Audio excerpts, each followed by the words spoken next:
കുട നന്നാക്കാൻ പോയപ്പം തല്ലിന്റെ ഒരു ചുറ്റുപാട് ഒത്തു വന്നു എന്നേ ഉള്ളൂ. പക്ഷിശാസ്ത്രത്തിൽ അത് യാഥാർത്ഥ്യമായി പരിണമിച്ചു. ഇനി ഇതുപോലെ നല്ല ഐഡിയാസ് ഉണ്ടെങ്കിൽ പറഞ്ഞു തരണം. തല്ലിന്റെ ഇടയിൽ ആ തത്തയും കൂടും പോയി, ഇല്ലെങ്കിൽ നിനക്കതൊരു തൊഴിലായന്. നല്ല ചേർച്ചയായിരുന്ന വേഷം. എന്തുവാ നോക്കുന്ന?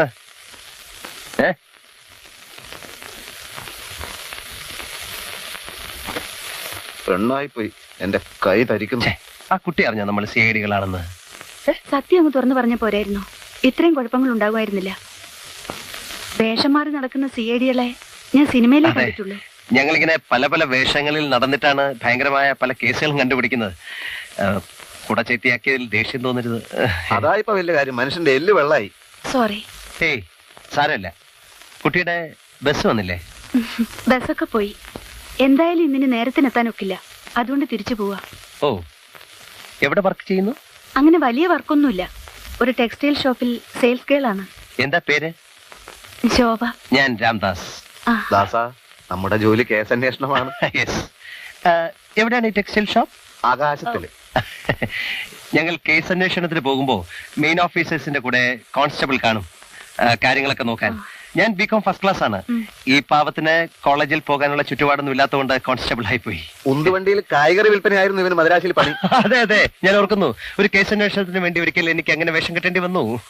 അല്ലേലും ജാത്യാലുള്ളത് തൂത്താ പോകൂല.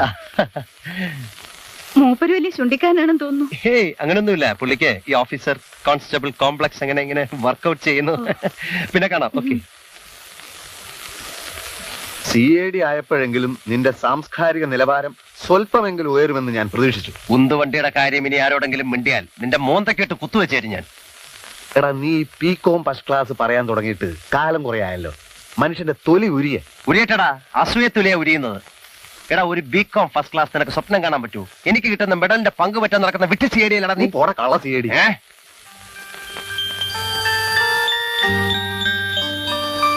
Good evening.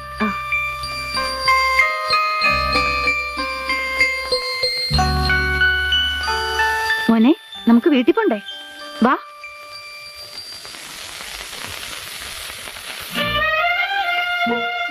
ശോഭേ, ദാ നീ പറഞ്ഞ CID വരുന്നു.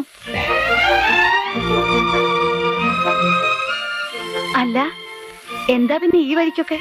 വരൂ, അകത്തിരിക്കാം.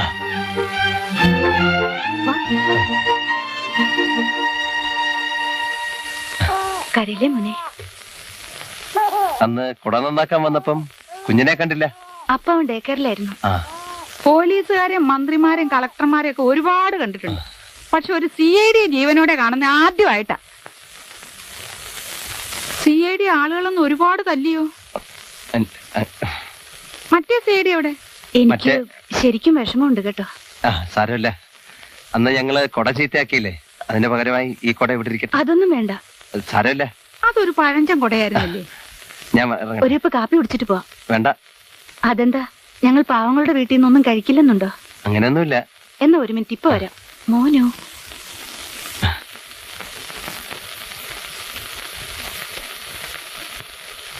ഇതിന് ഒരുപാട് രൂപയായി കാണും.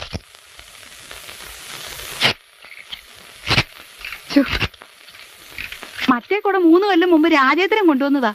ആരാ രാജേന്ദ്രൻ? അത് പോട്ടെ, CIDക്ക് എന്ത് ശമ്പളം കിട്ടും? എന്റെ പേര് ദാസൻ, രാമദാസൻ. അങ്ങനെ വിളിച്ചാ മതി. CIDക്കാ ഒരു ഗമ.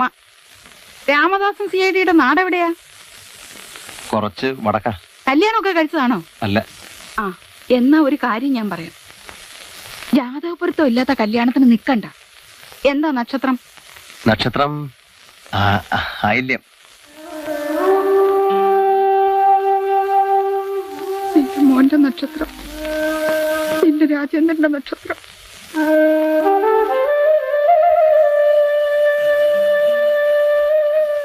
ആയില്യത്തിന്റെ കുഴപ്പമായിരുന്നില്ല. അത്തം കർക്കിടാക്കൂറില രാജേന്ദ്രന്റെ കുഞ്ഞ് പിറന്നത്. ദോഷമാണെന്ന് അറിയായിരുന്നു. കുഞ്ഞ് ജനിച്ച 6 മാസത്തിനകം രാജേന്ദ്രൻ ഞങ്ങളെ വിട്ടുപോയി. അല്ല, അതിപ്പോ എല്ലാം കഴിഞ്ഞില്ലേ? ശോഭ മകന്റെ ഭാര്യയാണല്ലേ? എന്താ അമ്മേ?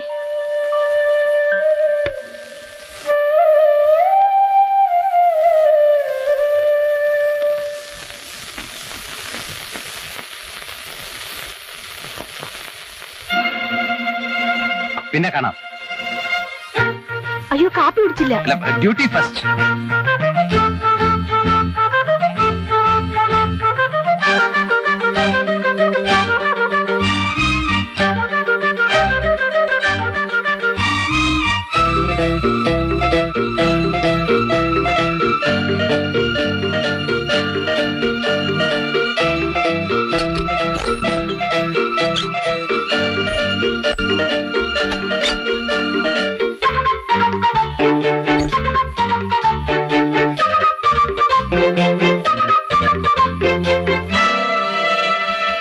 ഇന്നലെ രാത്രിയിലും ഞാൻ ശ്രമിച്ചു. വളരെ വളരെ ശ്രദ്ധിച്ചു നീങ്ങിയാലേ കാര്യം നടക്കും. എന്തായാലും ഇറങ്ങി തിരിച്ചു. അതെ അതെ, വിട്ടുകൊടുക്കുന്ന പ്രശ്നമേ ഇല്ല. ആരാത്? ഒരു വഴി നോക്കല.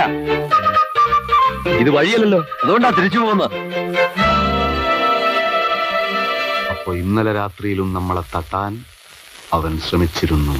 അതെ, വളരെ ശ്രദ്ധയോടെ നീങ്ങിയാലേ കാര്യം നടക്കൂ എന്നവൻ പറഞ്ഞു. നമ്മളെ അവന് സ്വല്പം പേടിയുണ്ടെന്നർത്ഥം. വിട്ടുകൊടുക്കുന്ന പ്രശ്നമേ ഇല്ലത്രേ. ജയ, നമ്മളും ശരിക്കൊന്ന് തയ്യാറെടുക്കേണ്ടിയിരിക്കുന്നു. അത് അത്യാവശ്യമാണ്. ഏതായാലും ആളിനെ പിടികിട്ടിയല്ലോ. ഇനി കാര്യങ്ങൾ എളുപ്പമാണ്. ചരട് വലിക്കുള്ള സമയമായിരിക്കുന്നു. ഇല്ല, രാത്രിയിൽ ഒരുപോലെ കണ്ണടച്ചില്ല സർ. ഈ പക്ഷിക്ക് ഘ്രാണശക്തി വളരെ വളരെ കൂടുതലാണെന്ന് തോന്നുന്നു. ഞാൻ ശബ്ദമുണ്ടാക്കാതെ വളരെയേറെ ശ്രദ്ധിച്ചാണ് നീങ്ങിയത്. എന്നിട്ടും പൊടുന്നനവേ പക്ഷി പാട്ട് നിർത്തിക്കളഞ്ഞു. ഇത് ബുൾഫിഞ്ചാണെന്ന് ഉറപ്പാണോ? ബുൾഫിഞ്ചിന്റെ ഗണത്തിൽപ്പെടും. 198 പക്ഷികളെ കേരളത്തിലുള്ളൂ എന്നാണല്ലോ നിഗമനം. അത് തെറ്റാണെന്ന് ഞാൻ തെളിയിക്കും. പല പക്ഷി ഗവേഷകർക്കും അതൊരു കനത്തടിയായിരിക്കും. തീർച്ചയായും. പക്ഷി ഗവേഷണത്തിനായി ഞാൻ എന്റെ വീടും കുടുംബവും ഒക്കെ ഉപേക്ഷിച്ച് രാത്രിയും പകലും അലയുകയാണ്. എങ്ങനെയെങ്കിലും ഈ കൊല്ലത്ത് സലീം അലി അവാർഡ് വാങ്ങിയാലേ എന്റെ മനസ്സിനൊരു സുഖമുണ്ടാവും. അങ്ങേ അറ്റത്തെ കൂർമ്മ ബുദ്ധി. 50 ആളുകൾ ഒരുമിച്ച് ചെന്നാലും അവരെയൊക്കെ അടിച്ച് തറപറ്റിക്കാൻ കഴിയുന്നത്ര ശരീരശക്തി. എറുമ്പുകളെ ചവിട്ടി അരയ്ക്കുന്ന ലാഘവത്തോടെ മനുഷ്യനെ കശാപ്പ് ചെയ്തുകൊണ്ടിരിക്കുന്ന രാക്ഷസൻ. സമൂഹത്തിലെ ഉന്നതന്മാരുമായിട്ടുള്ള ചങ്ങാത്തത്തിലൂടെയും തന്ത്രശാലികളായ അനുയായികളുടെ സഹായത്തോടെയും പോലീസിന്റെ സകല നീക്കങ്ങളും അവൻ നേരത്തെ മനസ്സിലാക്കുന്നു. എങ്കിൽ എത്രയും പെട്ടെന്ന് അയാൾ അറസ്റ്റ് ചെയ്യാം. പാടില്ല. അയാളെ അടിയോടെ പിഴുതെറിയാനാണ് ഞങ്ങളുടെ നീക്കം. പെട്ടെന്ന് പിടിച്ചാൽ അനുയായികളൊക്കെ മുങ്ങിക്കളയും. അറസ്റ്റ് ചെയ്യുക, കുറെ ഇടി കൊടുത്ത് കുറ്റം സമ്മതിപ്പിക്കുക, ഒടുവിൽ തെളിവില്ലാതെ കോടതി അവരെ വെറുതെ വിടുക. ഇതൊക്കെയാണല്ലോ ഇവിടെ നടന്നുകൊണ്ടിരിക്കുന്നത്. ഞങ്ങളുടെ രീതി അതല്ല.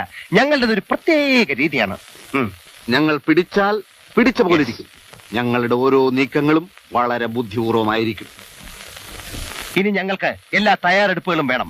കാറ്, വെടിയുണ്ടകൾ, നഗരത്തിലെ എല്ലാ പോലീസ് സ്റ്റേഷനുമായി ബന്ധപ്പെടാനുള്ള വയർലെസ് സൗകര്യം. പിന്നെ എത്രയും പെട്ടെന്ന് ഒരു 10,000 രൂപ. 10,000 രൂപയോ? എന്താ പേടിച്ചു പോയത്? ചിലപ്പോൾ ഒരു കാർ ചേസ്, മറ്റു ചിലപ്പോൾ വില്ലന്മാർ താമസിക്കുന്ന പഞ്ചനക്ഷത്ര ഹോട്ടലുകളിൽ ഞങ്ങളുടെ താമസം, ഭക്ഷണം, ഇതൊക്കെ കാശില്ലാതെ നടക്കൂ. കേസ് പിടുത്തം വളരെ ചെലവുള്ള ഒരു ഏർപ്പാടാണ്. അപ്പൊ വന്ന് കാശ് ചോദിക്കാൻ ഞങ്ങളെ കൊണ്ട് സാധിക്കില്ല. ഞങ്ങൾക്ക് അതിന്റെ ആവശ്യമില്ല. We are serious from Tamilnadu. പിന്നെ കാർ എന്ന് പറഞ്ഞാൽ ഒരു ബെൻസ് തന്നെ ആയിക്കോട്ടെ, അല്ലേ സി.ഡി. മിസ്റ്റർ രാംദാസ്? അങ്ങനെ ആയിക്കോട്ടെ സി.ഡി. മിസ്റ്റർ വിജയൻ. മുഖ്യമന്ത്രി പോലും അംബാസഡർ കാറിലാണ് സഞ്ചരിക്കുന്നത്. ആയിക്കോട്ടെ, പക്ഷെ ഞങ്ങൾക്ക് ബെൻസ് വേണം. സർ, ജീപ്പ് മാത്രമേ സംഘടിപ്പിക്കാൻ പറ്റൂ. ദയവ് ചെയ്ത് ഞങ്ങളോട് സഹകരിക്കും. Okay okay okay. പിന്നെ അന്നത്തെ ആ കൊലയാളിയുടെ ബ്ലഡ് ഗ്രൂപ്പ് പരിശോധന ഇതുവരെ കഴിഞ്ഞില്ലേ? റിപ്പോർട്ട് വന്നല്ലോ. AB പോസിറ്റീവ് ആണ്. AB positive?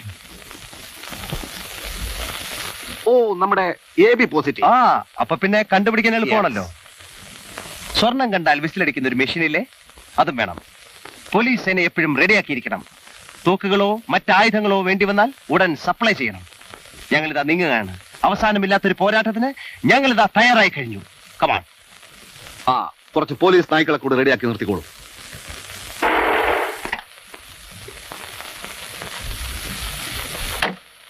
സാർ ഇവിടെ? DYSP ഒന്ന് കാണാൻ ഇറങ്ങിയതാ. കുഷ്ഠരോഗികൾക്ക് വേണ്ടി ഒരു ആശുപത്രി പണിയുന്നുണ്ട്. അതിന്റെ തറക്കല്ലിടാൻ അദ്ദേഹത്തെ ക്ഷണിക്കാം എന്ന് വിചാരിച്ചു. കൂട്ടത്തിൽ അനാഥ മന്ദിരത്തിന്റെ ചില കാര്യങ്ങളുമുണ്ട്. മക്കളില്ലാത്ത എനിക്ക് ഇത്തരം സാമൂഹ്യ പ്രവർത്തനങ്ങളല്ലേ കുട്ടികളെ ആകെ ഉള്ളൊരു ആശ്വാസം. ആ, കേസന്വേഷണമൊക്കെ എതിരെയായി.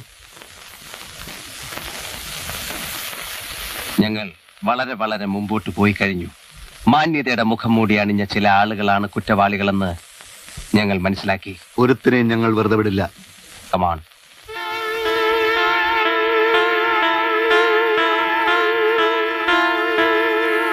ദാമു, മറ്റേ തിയേറ്ററിലെ ജെയിംസ് ബോണ്ട് പടവാ. ആ അത് നമുക്ക് ആ, നാളെ അതിന് നമുക്ക് പലതും പഠിക്കാനുണ്ട്. ഈ ജെയിംസ് ബോണ്ട് ജെയിംസ് ബോണ്ട് അവിടെ നിൽക്കട്ടെ, നല്ല വിശപ്പ്, നമുക്ക് വല്ലതും കഴിക്കാം. ആ, ആ.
പോയി പോയി, ആള് പോയി. നീ എന്തിനാ എന്നെ കയറി പിടിച്ച്? ഞാൻ അയാളെ കയറി പിടിച്ചപ്പോ നിന്നെ കയറി പിടിച്ചപ്പോ പിടിച്ചു. പൊയ്ക്കളഞ്ഞല്ല. നീ ആളുടെ മുഖം കണ്ടോ? മോഹൻ കാണാനൊന്നുമില്ല, അയാളുടെ ആള് തന്നെ. ഏതായാലും ഒരു ഷൂ നമ്മുടെ കയ്യിലുള്ളത് കൊണ്ട് ആളെ പിടിക്കാൻ വിഷമമില്ല. എങ്ങനെ? ഒറ്റ ഷൂ ഇട്ട് നടക്കുന്ന ആളെ പിടിച്ചാൽ മതിയല്ലോ.